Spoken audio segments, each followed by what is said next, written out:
Welcome to Docs on Call, brought to you by Methodist Medical Center, with your host, Gina Morse. Good evening. Good to have you with us tonight. I am Gina Morse, and welcome to Docs on Call. Tonight's topic, taking charge of chronic back pain, painful inflammation, stiffness, and aching. Back pain impacts 80% of Americans at some time in their lives. It comes in many forms: lower, middle, and upper back pain, to low back pain with sciatica. Are you looking for relief? Talk to our experts from the Methodist Comprehensive Spine and Pain Center tonight. Just dial 698-3742. That's 698-3742. Let's meet our guests. Sitting closest to me is Dr. Ramsin Benyamin. He is a board-certified anesthesiologist specializing in advanced pain procedures. He says he chose to specialize in pain management because it's gratifying to see patients return to work and the activities they love after their pain is controlled. And to his left is Dr. Ricardo Vallejo. He too is board certified in pain management and anesthesiology. Dr. Vallejo says he is committed to improving individuals' quality of life by working closely with them to relieve their pain. Together, Dr. Benjamin and Dr. Vallejo say they are working to bring patients advanced methods to diagnose and treat pain. We welcome you both, and thanks for your expertise. We know this is going to be a hot topic tonight, so let's get right to our questions. In fact, we have Irma on the line. Thanks for calling. Docs on Call, what's on your mind? I have spinal stenosis, and I'd like to know what that means. I have two questions. I'd like to know what spinal stenosis is, and I have a back problem that I've had for 4 years since I've been in normal, and I would like to know would I ever be able to get off the pain medication. All right. Thanks for those questions, Irma. Doctors, what do you think? Explain first the spinal stenosis and then whether she can expect to have a life without pain medication. Gina, first of all, it's good to be with you. Thanks. Good to be on this program. Spinal stenosis is a very common condition among especially our elderly population. And the definition of it is narrowing of the spinal canal, which by activity, whether it's standing or walking, it causes compression of the nerves and causes severe pain that goes from the back to the back of the legs. And these patients cannot tolerate any distance of walking or standing, actually, for a period of time. So they become very debilitated. And fortunately, in the last 5 to 7 years, we've had some advanced therapies that I would suggest to Irma that contact us tomorrow. We'll be at the pain center, and we will discuss the new treatments. And most of the treatments currently are minimally invasive. They don't involve surgery, but if the minimally invasive procedures fail, if the patient is not able to tolerate the pain, then surgery is definitely one of the viable options for these patients. And you heard her mention she's concerned about ongoing medication and really having to take something every day for the rest of her life to live pain-free. Is that what she can expect? You know, Gina, that's one of the problems that the whole society faces. I mean, being dependent on prescription medication, pain medications, which are mostly controlled substance, and then abuse of prescription medication is a major problem in our society, in our country. Every year, almost 15,000 people in the country die from abuse of prescription medication.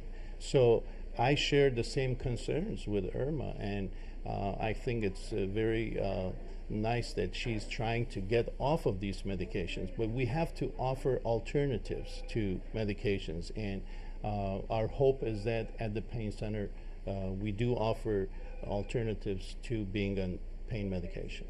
Dr. Vallejo, let's talk some about lifestyle. And we live in a society now that has become very sedentary. In fact, you know, many of us work at a desk, and so we're not standing and getting the movement that we need, and that can lead to a lot of back pain, right? What do we do in that situation? Well, there are significant factors that can affect the way we express the deconditioning that we are suffering. Very often you see patients that don't have the appropriate exercise. It's kind of a cycle. Patients are in continuous pain that affects their quality of life. And while the quality of life is affected, they are not motivated to do exercises. They tend to have a more sedentary lifestyle, and this is all a cycle that we try to break by having a comprehensive approach to the management of our patients. It's not all about medication management or injections or physical therapy. We try to combine all these different areas of expertise in our clinic to provide the most specific and tailored approach to the treatment of each one of our patients. And sometimes treatment starts with very simple steps, like you'd probably tell me to stop crossing my legs and wearing these high heels I have on tonight. Well, I bet someone who's not wearing high heels is our next caller. Don is on the line. Thanks for your patience, Don. What's your question? This is John. Go ahead, John. Yeah, I have a lower back pain, L3, L4, S1, and I have a larger facet bone on my left side around my waist. I can work normally during the day with a pain medication, but at night when I go to bed to sleep, I only get 3 or 4 hours of sleep, and then I'm tossing and turning because my hips hurt so bad. So I was wondering if there's anything that else, that could be done, or what other problems it could be. Thanks for your question, John. Doctors are both kind of shaking their heads. I'm sure you hear this kind of thing, unfortunately, all too often. Yeah, I would like to emphasize something. We hear that all the time. Patients that come to us and say, well, I have this L3-4 or L4-5, a particular level. What I think is very important, one of the main focuses in the treatment of our patients, I would say, if you ask me, what do I do in my daily practice? Most of it is focused into trying to determine what is the real source of the pain.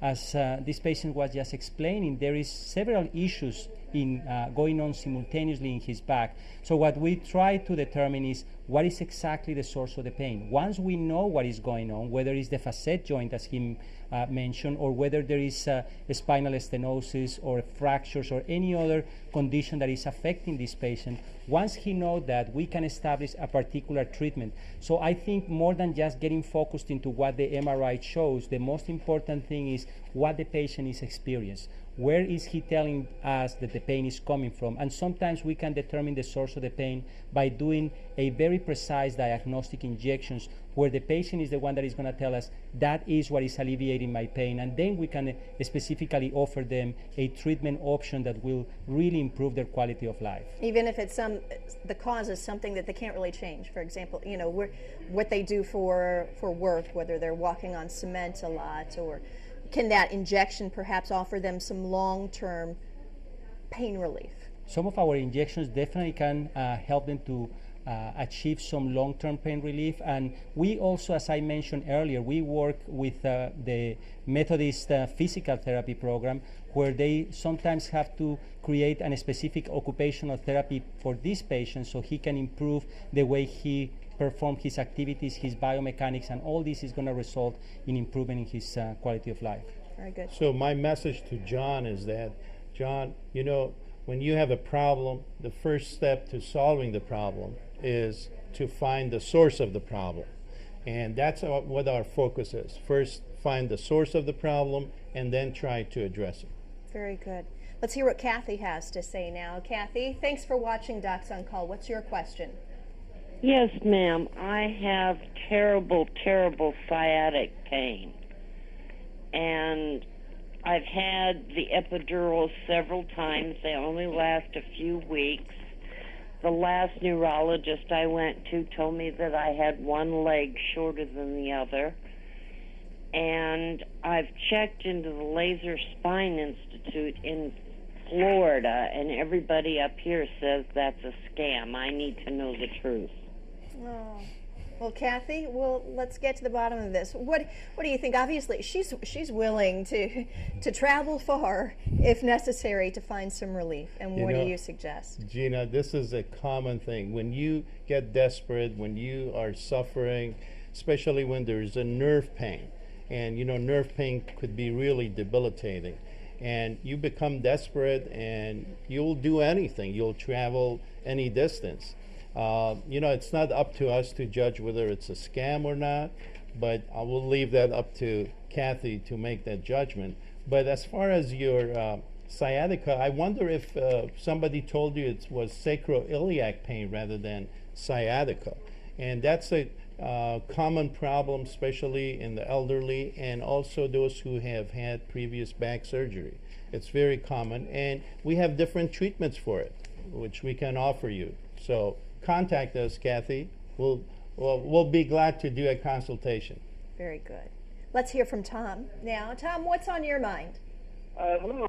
Yes, I walk on cement on my job, and it seems like after a couple hours when I'm at work, my spine, lower back gets really compressed, and I was just wondering if you could recommend any type of good shoe for support for walking on cement to get rid of the pain, and them things that swing you upside down and hang you by your ankles. Are them like good for decompressing your spine, or would you not recommend them? Or Well, see, we were just talking a moment ago. We'll do anything. Tom, thanks for that question. We mentioned, walking on cement just a moment ago, and he's thinking, I'll hang from upside down to make it feel better. What's the reality? What can you do? Well, I would say I'm not an expert in which type of shoes are the best ones for Tom, but I would definitely think that these conditions of work sometimes are very hard on the back. If the pain is mainly in the back, once again, the main goal will be to determine what is causing his pain. Normally, everybody walks on concrete and it doesn't cause significant pain, so there has to be something else going on, and that's what we will try to determine. If it is a young patient that works commonly on this type of conditions, sometimes there is a disc rupture, for example, that is causing their pain. And again, in the last few years, we have tremendous advances in interventional pain medicine, so there is some alternative treatments that we can offer to these patients nowadays. All right. Carrie's on the line now. She has a question for us. Thanks for watching Docs on Call. What's going on? Hi, thank you for having me on the air. I'm 24 years old, and I was hit by a drunk driver. I just got my MRI results back stating that I had degenerative disc disease, 9 discs that were very injured, and L4 and L5 are pinching my sciatica nerve. I'm wondering, do I need, the fusion surgery? Wow. Well, first, we're so sorry that you've been through that kind of trauma. And I'm sure the last thing you want is more trauma. Right. So, and sorry to cut you off. They're wanting to do epidural injections right now, but I don't know, is that going to last? How long is it going to last for? I heard the lady earlier say it didn't last for very long.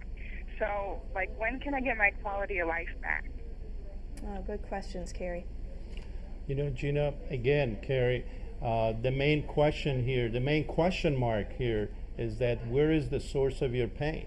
And again, we need to not just focus on the MRI finding, because multiple studies have shown, although MRI is very valuable, but there's limitations. And we have a saying in our practice. We say, we try to treat patients, not pictures. So in order to come again with a good solution for your pain, I think it's important that we find the main source of your pain, which could be the disc or could be the facet joints, which are a common source of back pain during whiplash type of injuries. Is fusion that she was speaking of, is that a common treatment now? Is it going out of fashion? What do you think? Can I take a fifth, Gina? Well, I asked. I'm curious. Well, it used to be very common, especially it's the best indication of fusion surgery is for basically spondylolisthesis, which is slippage of the spine, and which causes severe leg pain. But the indication has been broadened in the recent decade, and a lot of patients with degenerative disc disease end up having fusion. So before we go that far, I would suggest for Carrie to visit with a pain specialist and see, they examine her and they review the findings and come up with the different options, and then you can decide which option you pick. Okay. Let's hear from Jack. Jack, thanks for waiting. What's going on with you? Well, I got a question. I do a lot of walking and climbing the hills. I think I've logged 1,300 miles the last 20 years at Forest Park Nature Center. Oh, wow. And once in a while, I'll get a sore lower back. So I've gone to a chiropractor before, and that helps a little. And then I bought this padded arch that you lay on the floor, and then you lay your back on it, and it curves your spine backwards. And that seems to help a lot. But I've seen these inversion beds, I guess you call them, or tables, that where you clamp your ankles and then you hang upside down to take the pressure off your spine. And I'm just wondering, before I spent several $100s to buy one of those, does it work? Does it work? I'm trying to imagine Jack hanging up from the ceiling. There is really no proof that this type of treatment helps patients in the long run. I would say chiropractor could be an initial option for them, and some of the patients can get some improvement. As we have been mentioning today, before you establish a treatment, before you spend thousands of dollars trying to just cover something that you don't know what is going on, I really emphasize how important it is to try to determine the source of pain. And I also wanted to mention something that I think is very important. You cannot just treat patients by doing epidural steroid injections. Until recently, most of the treatments established by pain physicians were just epidural steroid injections. Fortunately, things have changed dramatically in the last decade, and now we are a lot more into doing diagnostic injections more than just epidural injections, which very often only provide temporary relief, and I agree with the statements that were made earlier. So if we determine what is the source of the pain, then we can treat specifically that source of pain. Well, and we know from the news lately, you know, what's been out there about the injections for back pain that may have been linked to this meningitis epidemic. People are scared, and they're tentative about doing anything that may put them at further risk for health problems. And rightfully so, Gina. You know, my heart goes out to the families of these people, and this is a tragedy. And, you know, so that draws a bigger question, is that, you know, who do we go to? How do we determine who are the specialists that we want to visit with them? We want to trust them. And, you know, the good news is that here in Central Illinois, at least I know that here at Methodist, we have never used a compounded steroid that was the source of this meningitis outbreak. And that should be reassuring. And I think patients have the right to ask the questions and ask who are the people who are going to treat them, what's their qualification, what's their training, and are they involved in research, education. You know, these are all the criteria that add to the credibility of the pain center. Doctors, we have another question from a caller. Dinah, thanks for watching Docs on Call. What's on your mind? Hi, thank you. I was wondering, I have a lot of arthritis in my back, and I was wondering, I've heard a lot of things about Tempur-Pedic mattresses and those kinds of things. Do you think it's really worth the extra money to possibly get that extra comfort or not? What do you think? Well, I think it's if you can sleep well at night, I think it's very well spent money. I personally have one of these Tempur-Pedics, and I'm not trying to make any commercial for them, but I think if a good sleep is a very important factor in the improvement of patients' overall pain. If patients have bad sleep habits, then they will have pain all over. They are fatigued the next day. All these factors are important. So I think it's a personal decision. I don't think a physician has to determine whether or not this mattress is the best one for her. But we all know that a bad mattress really makes life miserable. It does. All right, let's hear from Sharon now. Sharon, thanks for calling. What's going on? I have had back surgery, and it's L3, 4, 5, and S1. They put rods and screws in my back, and after I had the surgery, I got an infection, okay? And now they want to take out the rods and screws. They think there's an infection laying under that. And plus, the surgery did not work. I got as much pain, if not more, than I had before. My leg still goes numb. Now, what scares me is taking rods and screws out. What is your suggestion on that? Oh, thanks for the call. Yeah. Wow. I feel for you, and I think I don't know you. I haven't examined you, but if there is a spine surgeon who is recommending taking out the hardware as a source of accumulation of the infection, I suggest that you pursue that.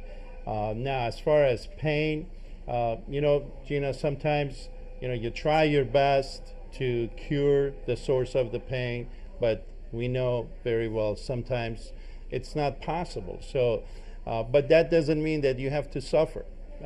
We have to use different kind of methods to suppress the pain perception and give you enough pain relief that will improve or maintain a better quality of life for you.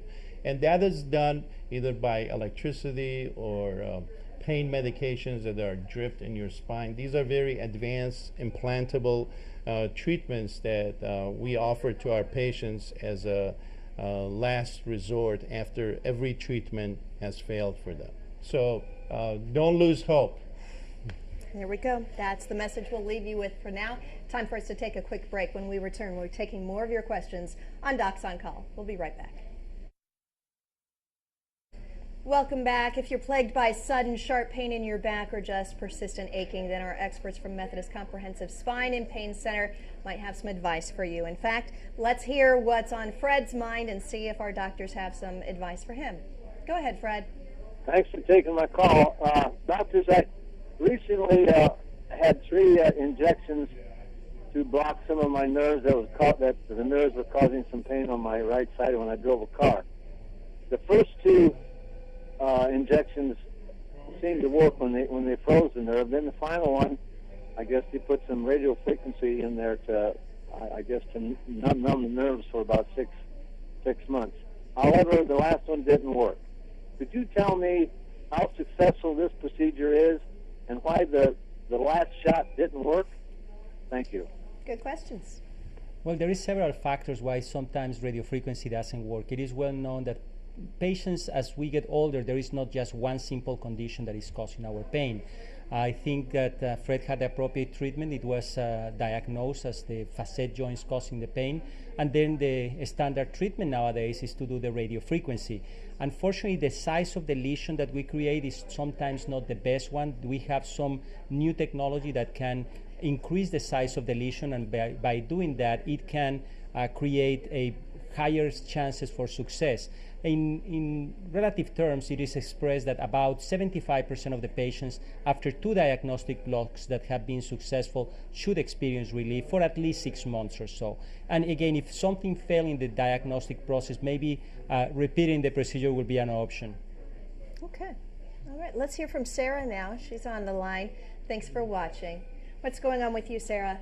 Hi, I have degenerative disc disease, and I injured my back 6 years ago.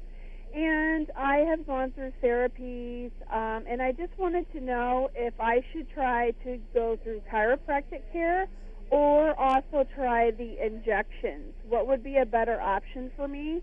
Because I have been dealing with this pain now for 6 years. And how old are you, Sarah? I am 29. 29. Still so young to be going so through young. this. Yeah. You know, Sarah. And they also told me I have arthritis of the spine, so it's not getting any better. I guess not. Wow, I feel for you, Sarah. But you know what? I always tell the patients the best therapy is to combine all these modalities together, and to use them. Even if a therapy gives you 20-30% relief, by combining 2 or 3 of them, you'll get significant relief. So my recommendation is to combine both of them. So chiropractic combined with some Correct. of those other therapies. Especially for lower back. Very good. All right. Good information. Let's hear from Sharon now. Thanks for calling. What's going on with you, Sharon? Well, since 2003, I've been diagnosed with a sacroiliac problem. And since then, I've been in therapy several times. I just finished today with therapy. Monday, I have an appointment with a physiatrist. I heard you mention earlier that you had treatments for this, and I was just wondering what kind of treatments you offer. All right.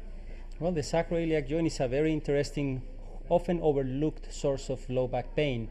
So if the diagnosis is clear, one option obviously is to try to inject the joint, which is going to be useful not only to determine if it is really the source of the pain, but it's also going to help us to alleviate the pain. And for those patients that fail with this therapy, there is a special type of braces. There is also a special type of injections, including radiofrequency, that can provide with some long-term relief for patients with sacroiliac pain. Very good. And doctor, would you add anything else? I would say that, there is a new radiofrequency treatment for sacroiliac joint problem that I would suggest she contact us and we arrange for that. Well, and we can certainly tell by the volume of calls tonight, this is a hot topic. Again, 80% of the U.S. population will deal with back pain at some point in their lives, and many folks are dealing with it on a chronic basis. So to have experts like you right here at the Methodist Spine and Comprehensive Spine and Pain Clinic, I hope I said that correctly. Look for these folks. Dr. Benjamin and Dr. Vallejo are here to help. We are lucky in Central Illinois to have so many great physicians to help. So again, thanks for your expertise this evening. Thank you, Gina. We appreciate it. And for those of you callers that we did not get to your questions tonight, remember, you can always visit the docs at Methodist Medical Center. Send us an email and we'll try to get your questions answered. Until next time, thanks for watching Docs on Call. I'm Gina Morse. Have a great night.